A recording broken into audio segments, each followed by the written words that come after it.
lii benn histoire la bu am solo lool te mat a teewlu. Dafa amoon benn waay buy liggéey ci benn bërëb, di fa liggéey nag liggéey bu rafet, di ñëw heure, di wàcc heure, respecté liggéeyam di ko defee ca anam ga mu gën a rafete.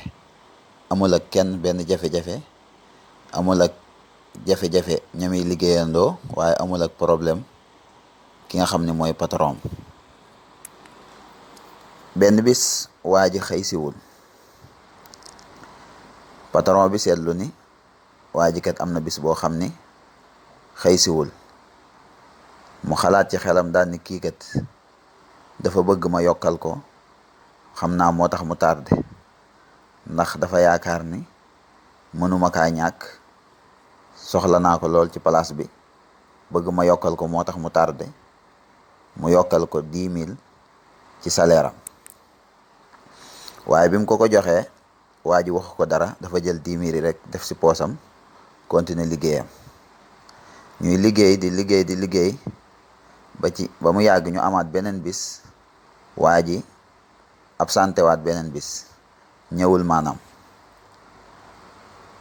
Patron bi daal di xalaataat daal ni kii kat li tax mu tardé, xam naa ni dinaa ko wàññilaat li ma ko tegaloon, ndax dafa gis ma yokkal ko mu commencé tardé waat, kon 10 000 li ma ko tegaloon dama koy dindiwaat.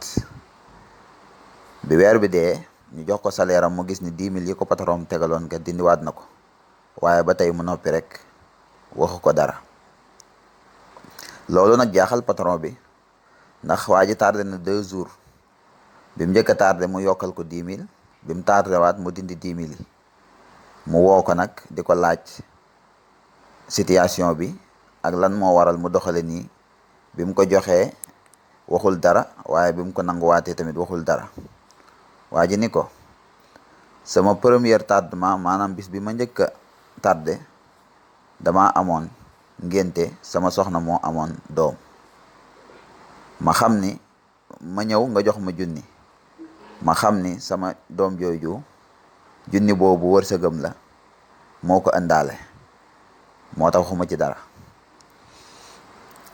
Sama deuxième jour bi, beneen bis bi ma tardé, li tax ma tardé mooy sama yaay moo wàññeeku, moo tax ma tardé. Bi ma ñëwee ma gis ni dindi nga 10 000 yooyu nga ma tegaloon, ma xam ni wërsëgam la, moom moo ko yóbbaale. Kon kooku ci gëm yàllaam dafa xam ni ñi nga xam ni yaa leen njaboote di leen dundal, seen wërsëg nekkul sa loxo. Yàlla mi la booleeg ñoom moo yor seenub dund, te gémmiñ gu yàlla xar dana ca def dara. Moo tax mu gëm yàlla, dalal xelam lool, xam ni ku la yàlla booleel, moo xam sa soxna la, moo xam njaboot gi, kum mën di doon, yàlla moo yor seen wërsëg, te kenn ku nekk wërsëgam day jaar sa loxo rek, waaye kenn ku nekk wërsëgam dana ci jot ca namu ca war a jote. Kon nañu dalal xel yi te delloo suñ xel ci yàlla, tey jaamu yàlla, te xam ni wërsëg mën naa guddee waaye du fanaan. te nit ku nekk bala ngaa dugg bàmmeel da nga lekk li nga war a lekk yépp. Joxe taxut a ñàkk, waaye dimbalee ak xeetali nit ñi taxut a ñàkk alal, xanaa da koy yokk rek. jërë ngeen jëf.